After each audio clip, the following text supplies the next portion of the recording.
Guys, welcome to my new vlog. आणि आता तुम्ही माझ्या मागे ही दशा बघू शकता. ही अवकाळी पावसामुळे झालेली आहे.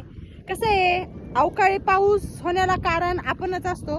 कारण आपण केलेल्या प्रदूषणाचा हा परिणाम आहे अवकाळी पाऊस. आणि त्या अवकाळी पावसामुळं तोटा होतो शेतकऱ्यांचा आणि तोटा होता आपला स्वतःचा. कारण शेतकऱ्याचं नुकसान झालं तर महागाई वाढती. काय म्हणणं आहे शेतकरी?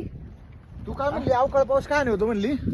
आपण केलेल्या प्रदूषणाने, आपल्या चुकांमुळे. म्हणून हरभरा कमी खाय, प्रदूषण व्हायचं नाही, कळलं का?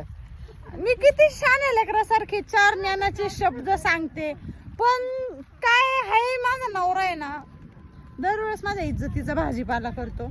पण असो, तर वावरात राऊंड मारायला आलोय कारण आज कोथिंबीर पेरायची होती. पण पाऊस झाल्यामुळं हमारा प्लान सब चकनाचूर हो गया. प्लान पे पूरा पाऊस फेर गया. आणि गारा पण पडल्या, इतका डेंजर गारा पडल्या ना. खाली वावरात बाया होत्या, पळत पळतच आल्या होत्या घरी. आणि आमच्या भाऊंनी तर गाडी उचलली आणि डायरेक्ट साईडला लावली. म्हणले गारा काचावर पडल्या तर काच फुटायला बसली.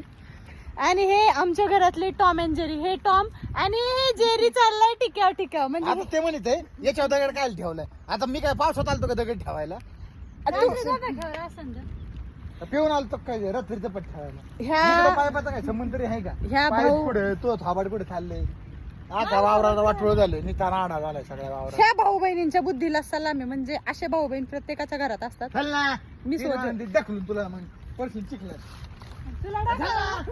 येडा का रे? वंश वंश गेलं पुढं भावाच्या मागे मागे.